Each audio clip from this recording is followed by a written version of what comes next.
That was wonderful, wonderful. Thank you so much. Selena, and I promised I would say the last name correctly, although she doesn't use it too much. Buen? No, Buenet. Buenet. Better known as Selena Two Bears, is with us today. And I think Two Bears is much easier to pronounce. She is a 7th-generation healer, channel, hypnotherapist, and intuitive. She has worked in the medicine ways of her Creek and Cherokee ancestors with her grandmother since she was very, very young. And that's evident. She is an old soul who has studied greatly. She has spent many years studying the shamanic techniques and ceremonial practices with the Mayan elders in Guatemala. She has worked as an instructor at the Edgar Cayce Association of Research and Enlightenment, teaching skills for deeper connection and communication with spirit. Selena holds a PhD in herbal medicine, metaphysical sciences, and divinity. And she has dedicated her life to raising the consciousness of this planet and to serving her community through these healing modalities. Those are the facts. Beyond the facts is the spirit, is the light, is the truth of the woman's soul. I've gotten several opportunities to spend time with Selena, and the facts are nothing compared to the light that she is. And we are delighted and blessed to have her in our presence today. It is truly a gift. Will you please welcome Selena Two Bears?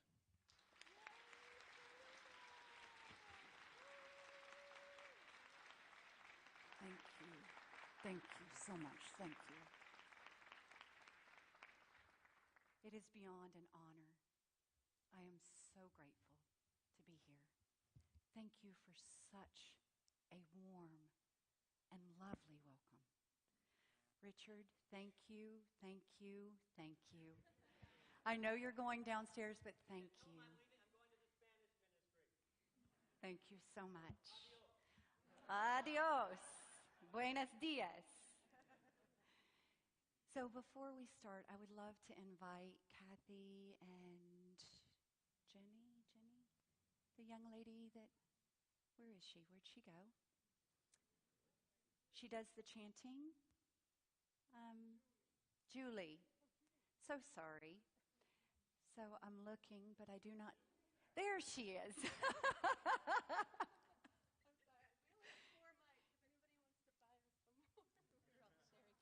So I would love to invite you guys to come up and do the chant before we go into a talk, and then we'll chant, and I'll go directly into the meditation as well. And I would be amiss if I did not welcome and say thank you to the Soul Medicine tribe and family. If you guys would stand, please, and represent your tribe in a good way, in a good way.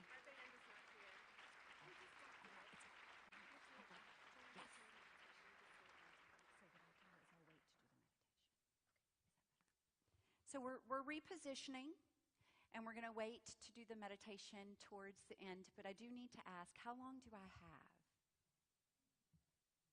Oh, no, you don't want to say that. I'm on native time. You do not want to say that. 25 minutes and a half hour. Let me just take a quick peek at what time it is so that I can make sure I stay on. We try to be done around 12:30, especially with the annual meeting, but we definitely want to hear what you have to say. Okay, beautiful, beautiful, beautiful. How many of you know you're enough? Raise your hand high. Now, how many of you really, really, really know you are enough? You don't look in the mirror and you don't do things and say things like, I'm not tall enough, I'm not short enough, I'm not skinny enough, I'm not smart enough. Oh, that was idiotic. Oh, that was a stupid thing to do. Okay, so this course, more than any... Because here we say, we're enough, right? We get it. We say we're enough. We know that we're enough. We know that the great spirit, the great mystery, Tenkashala Wakatanka Mahio, is what we call this in my native language. This creator made us in that image, made us magnificent, made us more than we could ever even imagine. So we say this here, but do we say this here? accept it in our heart? Do we know that with every step that we take on our gentle Mother Earth, that we are enough, that we are loved, we are cherished, we are adorned, we are powerful, we are strong, we are magnificent, we are phenomenal, and we make a difference in this world every single second, every single moment. With every breath we take and every word we speak, we make a difference. So I find that as I walk through this circle of life, that here I can say many, many things. But here I need to unite. There's a prophecy, and the prophecy says, when the eagle and the condor fly together, then the red people, the white people, the black people, and the yellow people will sit around the powwow drum, and we will drum together, and there will be harmony and peace, because there will be a new heaven and a new earth. This time is now. To unite our head and our heart is so much easier said than done. How many of you would agree with that? So much easier said than done. Dr. Wayne Dyer, I love him. Love him, love him. I still talk about him and talk with him in the present tense because he's always with me. I love him. I love what he stood for. I loved how he spoke. I loved how he defied. And he stood up. Even when the masses were saying no and pushing back, he still stood centered and rooted and strong, teaching, you are enough. You are amazing and you're beautiful. Deepak Chopra, he's been here. Amazing, wonderful, enlightened, teaching, you are enough. You're amazing and you're phenomenal. Oprah Winfrey, teaching, you are enough. Eckhart Tolle, teaching, you are enough. Rumi, teaching, you are enough. So we hear here, but to put it here and to bring it here takes work. Wouldn't you agree? It takes work. Why? Because here in this beautiful sanctuary with you amazing beings, it's easier to accept that we are enough because we are like-minded. We know that we have the spark of the Creator within us. There are many spiritual books, whether it's the Bible, the Bhagavad Gita, the Kabbalah, the Torah, that say that we are enough. Jesus said, even you shall do greater things than I, because I am going to the Father. Do you know that you can do greater things? Do you accept that you can do greater things?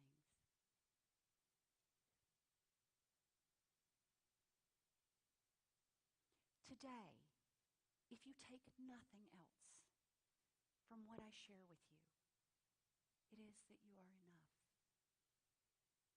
That in the being enough,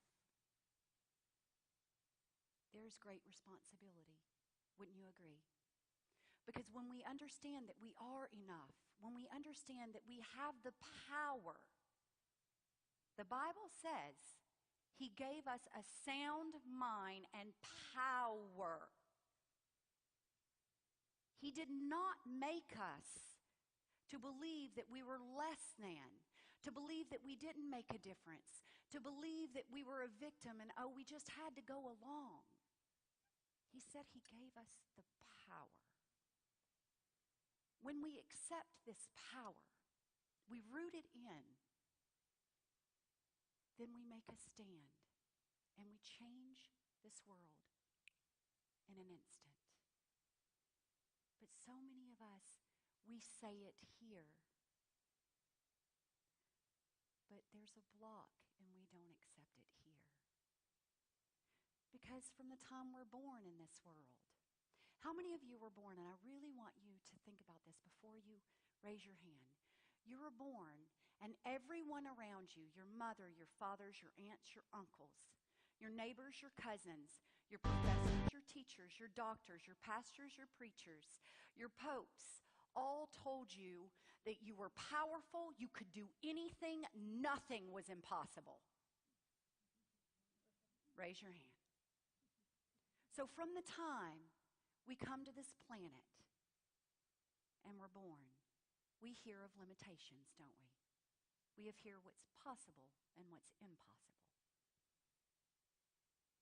We hear about what we can do and what we can't do. When in actuality, if a child was told from the very beginning that they could do anything that they set their mind to, and that's all they heard, whether it was from the radio, the TV, whether it was from school. In Japan, they actually did a study. And I have to tell you about this study because it's magnificent and it goes along with what I'm saying. So if you told this child they could do anything and you showed them great possibilities, for example, you showed them how they can manipulate energy. And I don't like the word manipulate because we're taught manipulation is a bad thing.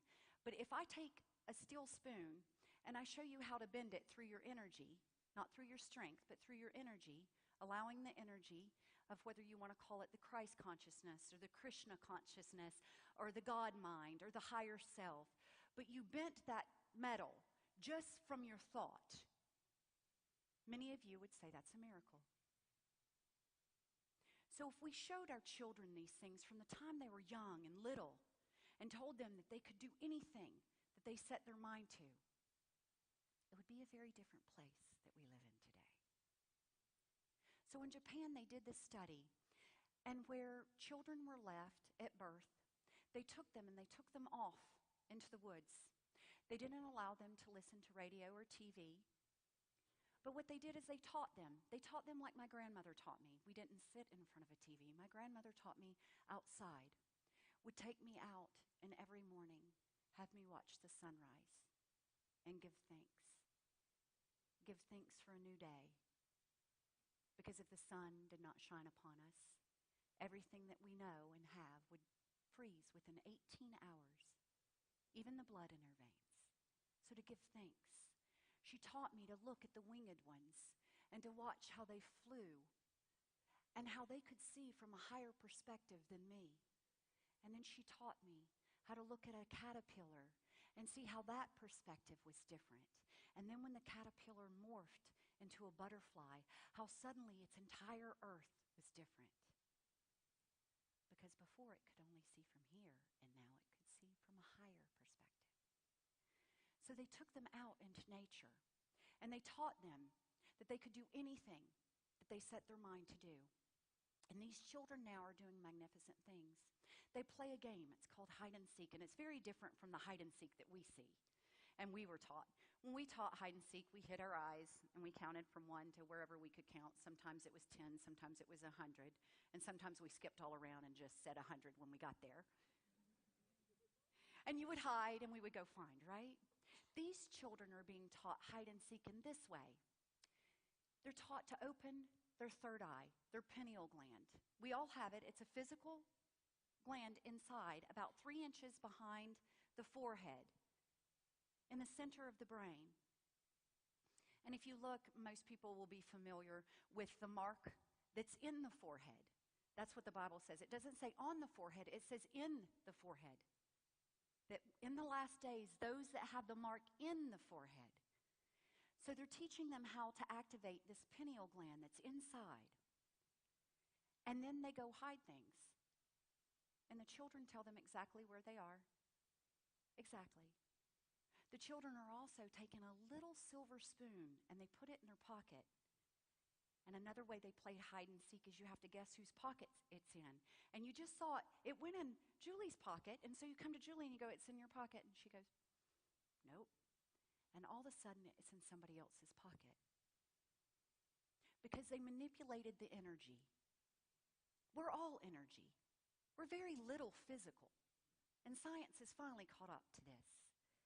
25 years ago when I was teaching this, I was called many things. They were not necessarily nice because science hadn't proven it. But here, I have a question for you. Do you believe air exists? Do you believe air exists? Yes. Can you see it? Can you see air? Is it around you? Do you see it? Do you see it with your physical eyes? Try going without breathing, though. You find out really quickly. It's a very present matter. We only see about 1% in the visual spectrum, and we only hear about 1% in the auditory spectrum. And so science has finally caught up and said, oh, wait a minute, yes, everything is energy. We're energy. The chair is energy. It's just vibrating differently. This is more dense, so it appears more solid than what I am and what you are. And we each vibrate at a different frequency, and the earth also has a frequency. And that this frequency that Mother Earth has, and I call her my mother because she is, she grows everything I need to eat. She produces, by the standing nation out there, oxygen that I need to breathe.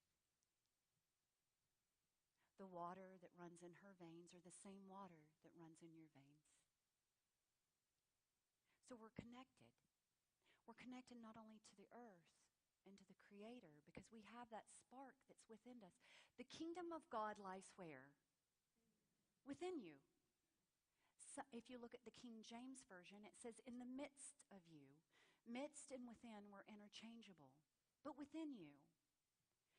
So when you really accept that you are enough, then you take on the great responsibility of how to change this world. And right now our world is hurting. How many of you would agree with that? The earth is being poisoned at such a rapid rate. Our mother cannot sustain this. And so then she unleashes hurricanes or earthquakes only because she needs to offset and bring into balance something.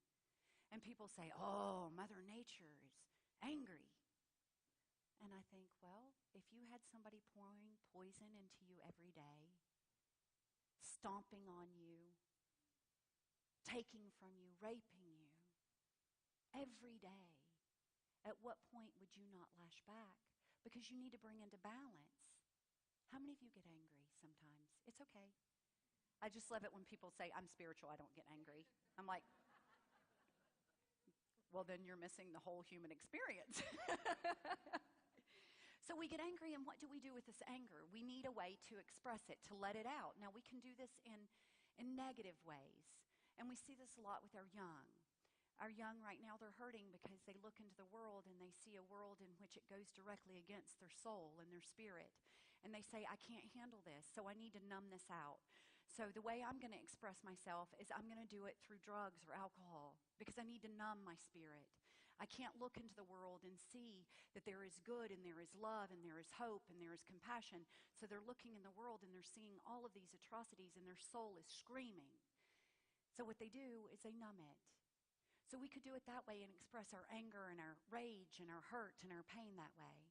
We could go to the gym and we could work out or do kickboxing or Tai Chi or Qigong or yoga and expend the energy this way. This is a more positive way to be able to expend that energy. But we have to let go of this energy in some way, just as if Mother Earth needs to let go of this energy in some way. So when she does this through her emotions, and her emotions show up in ways of the weather, in ways of the currents, in ways of earthquakes, in ways of tornadoes and hurricanes. Not because she's trying to make you pay or us pay, but she's trying to say, I need help. Does this get your attention? So when we accept that we're enough, then we take on that responsibility. And no longer can we look the other way and say, oh, well, I'm going to pretend like I don't see this. I'm going to pretend like I don't see this. But we say, no, I see this. And this requires my attention. And where my attention flows, my intention goes. Where my intention goes, my energy flows. Where my energy flows, then there's a shift and a change. So in every word we speak, And every thought that we have, we're sending out a vibration. We're creating. Because the kingdom of God is where? Within. The kingdom of God is within you. You have the power. The question is, will you accept the power?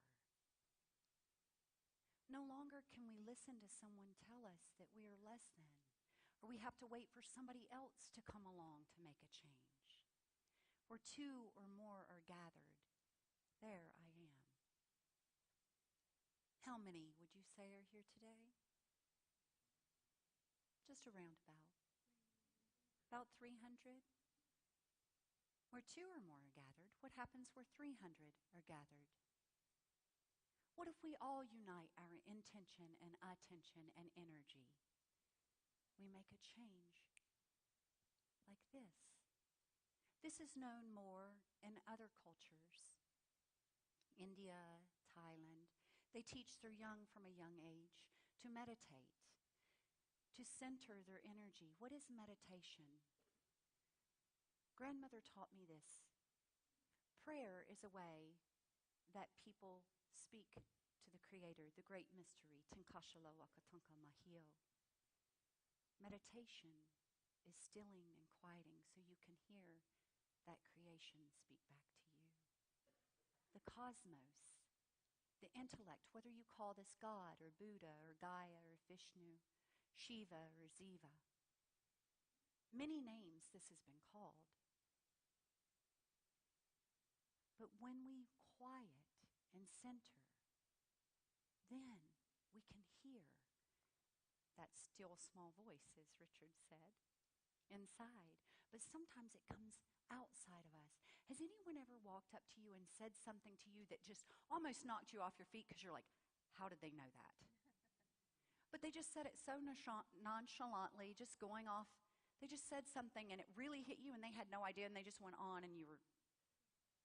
This again is the way the Creator, the great mystery, speaks to us. It's not just inside of us, but sometimes those messages, if we've been getting the message inside but we haven't listened, has that ever happened to you? Where you got a message and you heard it, and you knew it, but you kind of just ignored it a little bit. You went about, because you were busy, you had things going on, right? I mean, life happens.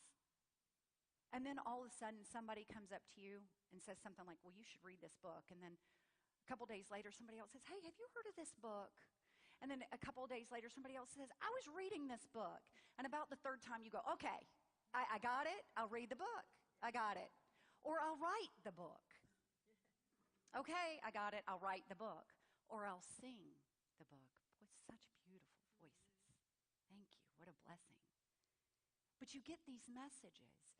But then when life happens and we get into stress or turmoil, how many of you right now are living the life of your dreams? The life that you've always wanted. You wouldn't change anything about it. You absolutely adore everything about it. It's awesome. It's incredible. You wake up every single morning and you're just, this is an amazing life to live. How many of you are living that life, like rooted into it? You know. Some of you are. Let's give them a hand.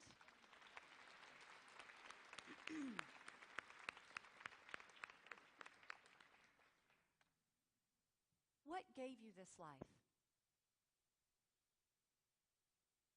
You co-create with the Creator. So as soon as you accepted that you were enough, you were powerful enough, good enough, cared for enough, adorned enough, you did deserve that promotion at work. You did deserve to be able to live in a home that you felt was safe. You did deserve the raise that came. You did deserve the partner that came to you that was just amazing. And you're like, what did I do? What did I do to get this? But you said, I am enough. And I receive this. And so it is. So when we look at all these great teachers, Deepak, Wayne, Oprah, Eckhart, I could go on and on and on. They have rooted in and are teaching how you can have the life and the world that you deserve. The question is, do you understand what you deserve? So many of us will look in the mirror and will say, what's that? What is that? My hair. I'm having a bad hair day. Oh, gosh. Or you'll look in the mirror and you'll say, I'm not smart enough. Or you'll do something, you'll go, well, that was stupid. So I have one question for you. How many of you believe that the great mystery, whatever you call that, makes mistakes? So if you believe that that great mystery does not make a mistake, that great mystery made you. And you, all of you. All of you. All of you. All of you. Then when you say that you are not enough, whether it's a thought or whether it's in your heart, then what you're saying is the Creator's creation is lacking and is a mistake.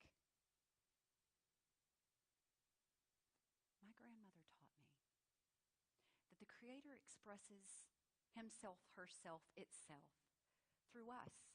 That spark that's in each one of us is the Creator saying, I want to experience life through you and you and you and you. And I'm learning. It's almost like little computers, data banks that are uploading into this cosmic universal consciousness that is learning that, hey, I wanted to have that expression. I wanted to see what that was like in human form. So here you are.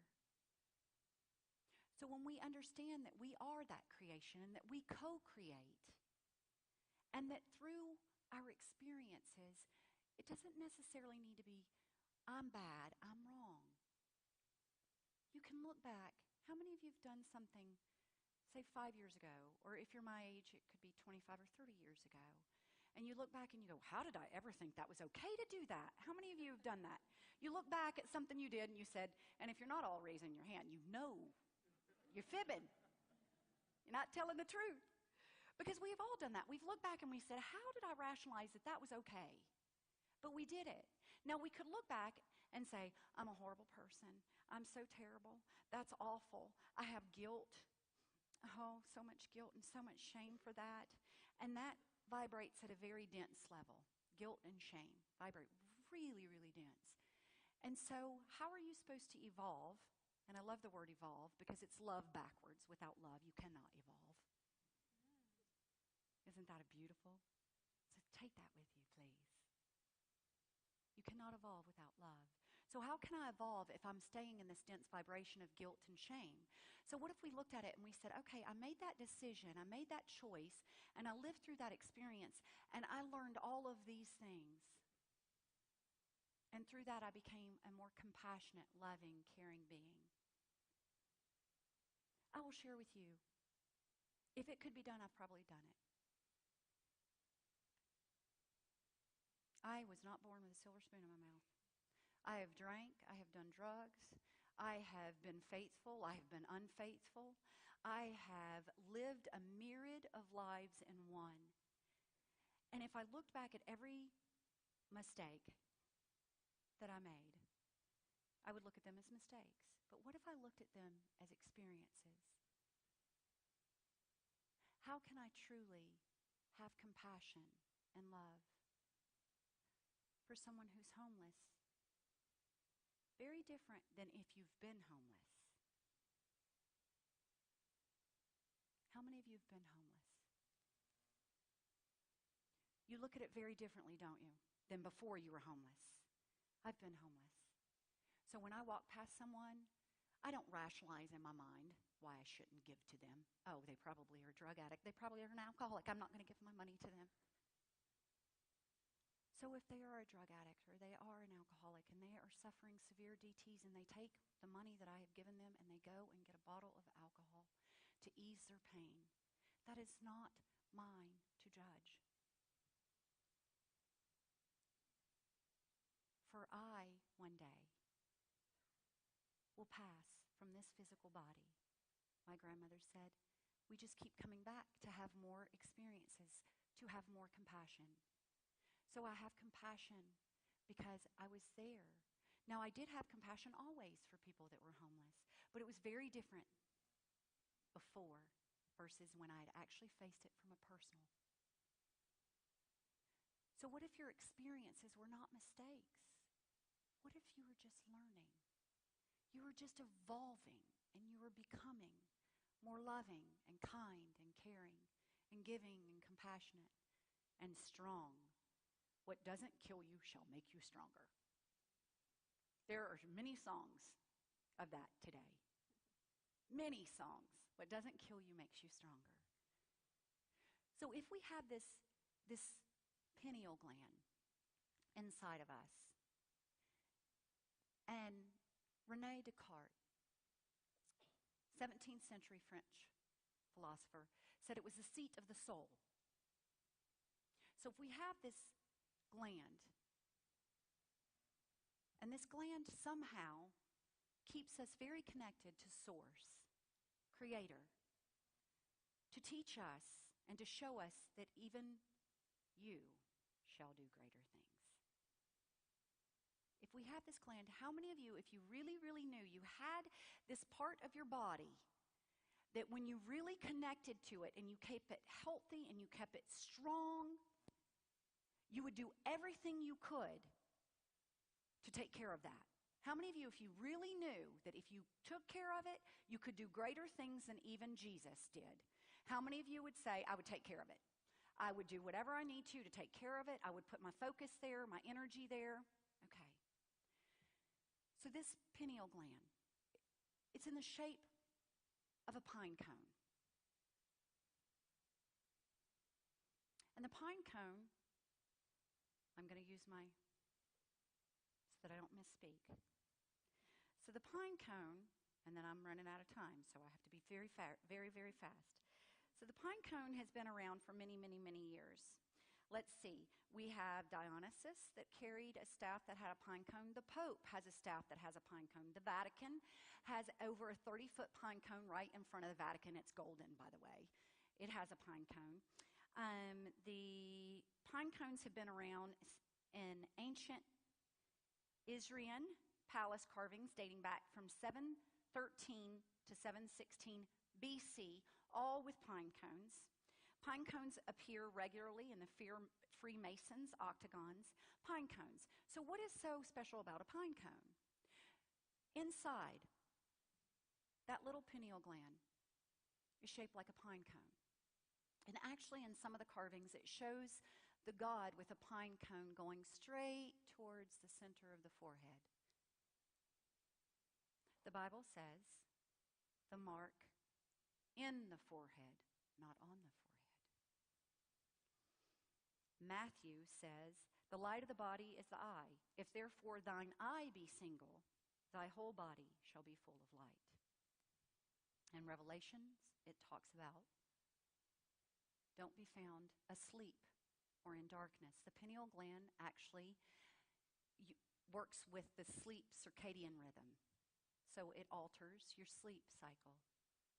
It's connected very closely to the thalamus. When Jacob battled all night long Jacob battled. He'd sent his wife, his servants away, and he was left alone. And he battled all night and struggled. How many of you struggle with your mind? You struggle with your mind. He battled all night long. And finally the voice said, let me go, it is daylight. And he said, I will not until you bless me. And the voice said, your name is no longer Jacob, it is Israel. And we talk about the 12 tribes of Israel. The children of Israel. And the place became known as Peniel.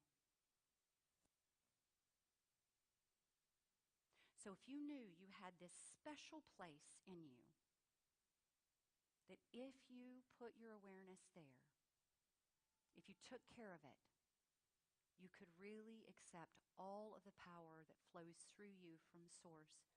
My question to you is, would you do it?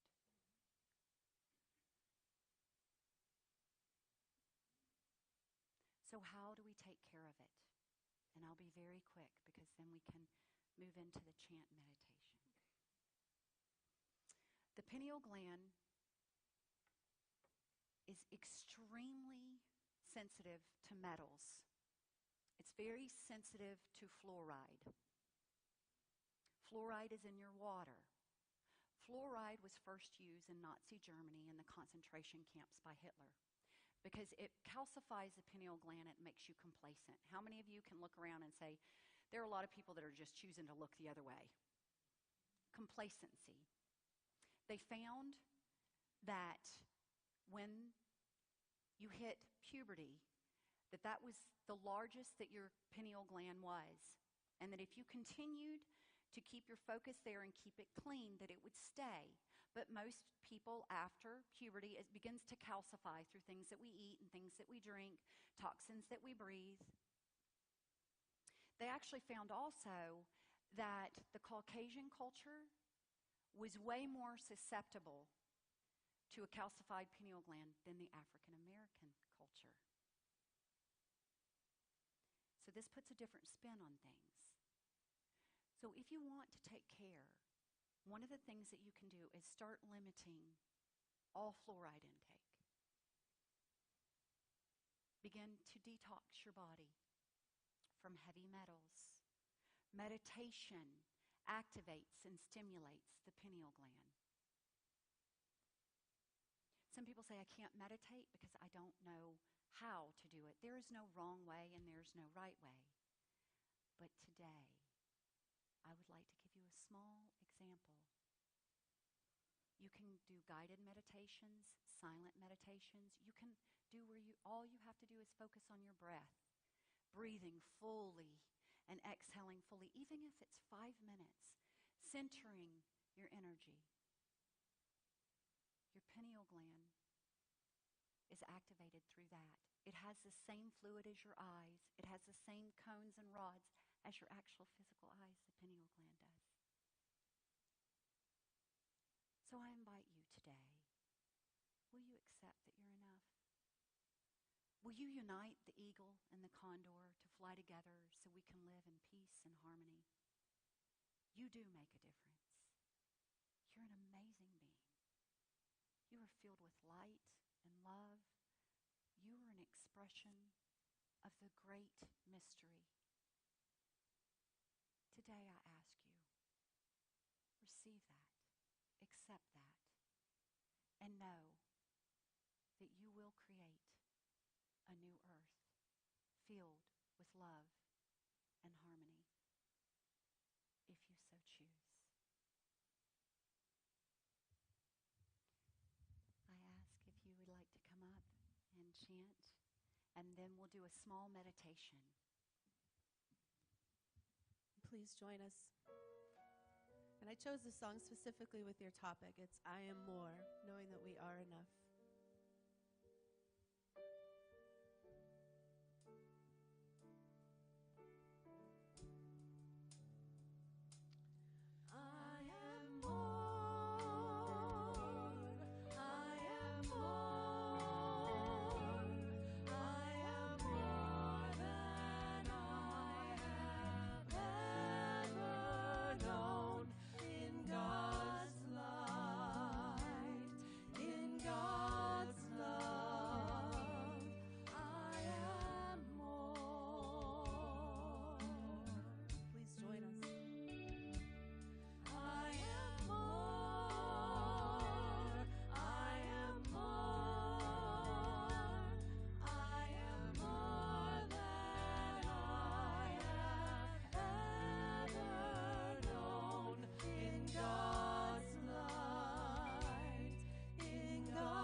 And open your palms. And begin to focus on your breath. Breathing in through the nose. Allowing your belly to expand and your chest to open and your heart space to become full until you can accept no more breaths. And then hold and ask yourself, how does this feel to be full of the breath of life, the breath of creation? And as you exhale, blow away any thoughts, any concerns, any worries, gently and softly, until you're empty and no more air will escape your lips. And hold in this empty space to feel how it feels to be empty. And then begin your next inhalation, bringing each breath into fullness and each exhalation into empty. Allow the flute to carry you softly into that still space.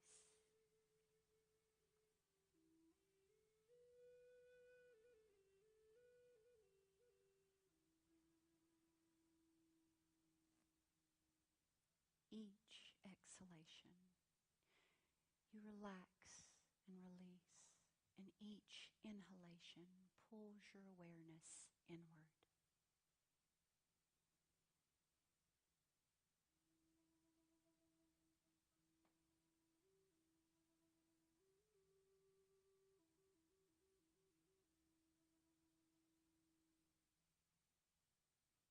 And as you breathe, feeling and allowing the power of the Creator to shine upon you and in you.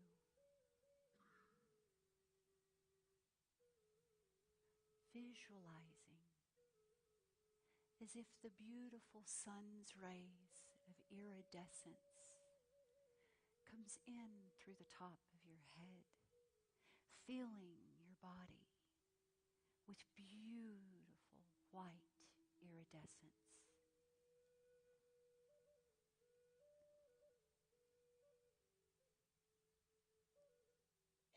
Allowing this light to flow through you, breathing in, pulling in more and more of this light. Every cell of your being awakened, activated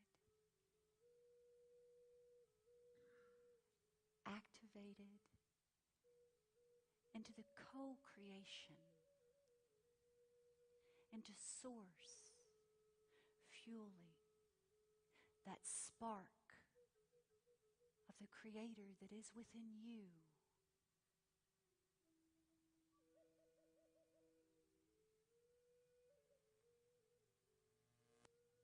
Accept this.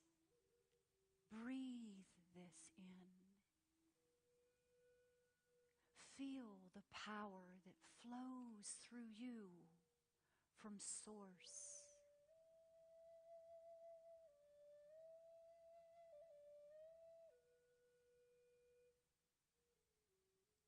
Connect and allow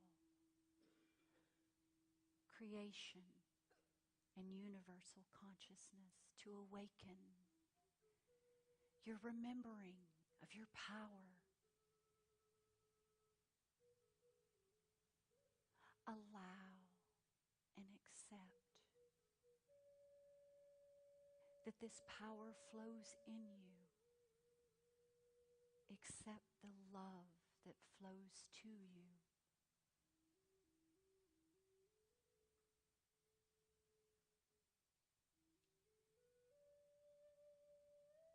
And as you breathe, accept that you are a powerful being, filled with light and with love and with magnificence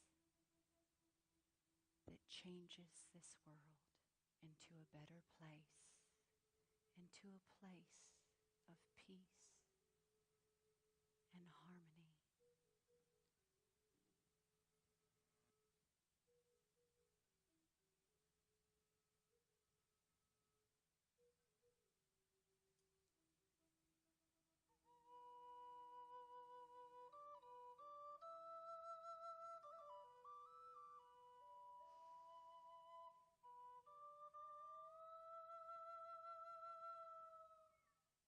feeling the love overflow from you.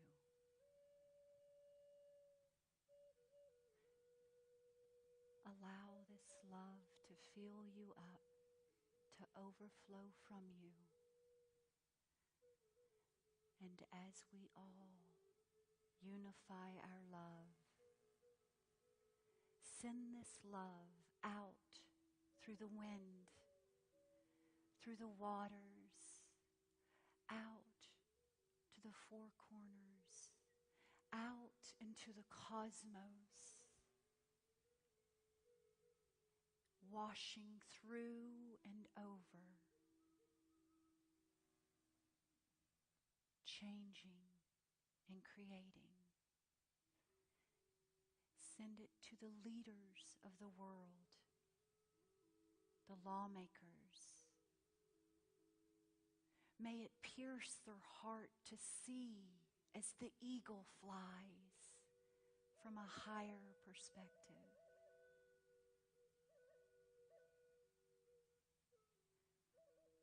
Sending love to all our relations, to the two-leggeds, the four-leggeds, the multi-leggeds, the creepy-crawly things, the water nation, the swimming nation, the standing nation that gives us oxygen,